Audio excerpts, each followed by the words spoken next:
कष्ट देने वाली खबर समझिए। मुन्ना बजरंगी के बाद मुख्तार का सबसे भरोसेमंद शूटर यही था जीवा। लखनऊ अदालत में गैंगस्टर संजीव जीवा की हत्या कर दी गई। संजीव जीवा सुनवाई के लिए कोर्ट पहुंचा था। उसी दौरान वकील के भेष में आए हमलावरों ने उसे गोली मार दी। गोली लगते जीवा अस्पताल परिसर में गिर गया और वहीं दम तोड़ दिया। संजीव जीवा यूपी के मुजफ्फरनगर का रहने वाला था।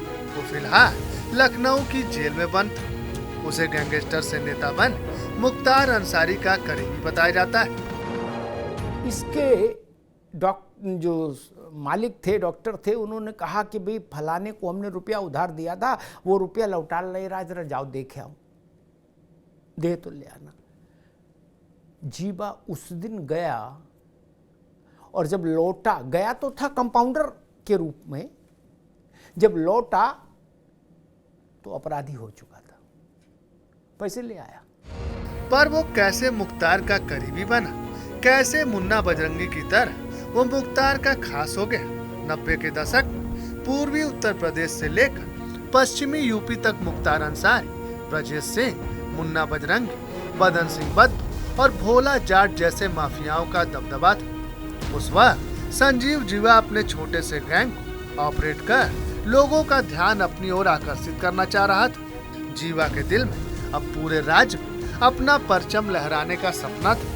इसके लिए उसने ऐसा काम किया जिसने उत्तर प्रदेश में भूचाल ला दी।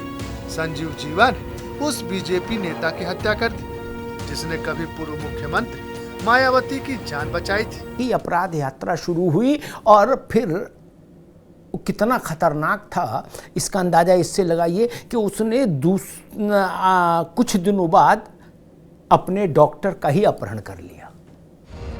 बीजेपी विधायक ब्रह्मदत्त द्विवेदी की हत्या के बाद संजीव जीवा हर माफिया की नजरों में छा चुका था। मुख्तार हो या ब्रजेश सिंह, हर कोई संजीव जीवा को अपने गैंग में शामिल करने की चाहत रखने लगा था। लेकिन जीवा का रोल मॉडल था मुन्ना बजरंगी, वो मुन्ना बजरंगी जिसके आतंक से पूरा पूर्वांचल कांपता था। एक मुख्तार अंसारी और दूसरा ब्रजेश सिंह, दोनों के बीच में होड़ मच गई कि जीवा को अपने पाले में कौन लाए। लेकिन जीवा इन दोनों में से किसी से सीधे नहीं जुड़ा। उसका तार जुड़ा जाके मुन्ना बजरंगी से। यूं कह लीजिए कि मुन्ना बजरंगी का शागिर्द हो गया जीवा। और आपको याद होगा कि पूर्वांचल में एक घटना घटी थी जिसने वहां की राजनीतिक जगत को हिलाकर रख दिया था। वो थी गाजीपुर में कृष्णानंद राय की हत्या, भाजपा के सिटिंग एमएलए। उस हत्या में मुन्ना बजरंगी के साथ संजीव जीवा भी था गोली चलाने वाला। 500 राउंड से ज्यादा गोली चली थी कृष्णानंद की हत्या में, और वो ऑपरेशन मुख्तार ने कराया था, ऐसा कहते हैं लोग। मुख्तार अंसारी के सबसे भरोसेमंद शार्प शूटर मुन्ना बजरंगी के साथ जुड़ने से संजीव जीवा का अपराध जगत का बेताज बादशाह बनने का सपना पूरा होने के करीब पहुंच गया। संजीव जीवा मुन्ना बजरंगी के इशारे पर एक के बाद एक हत्या की वारदातों को अंजाम देने लगे। संजीव जीवा अब मुख्तार अंसारी के खास शूटर्स में शुमार हो चुका था।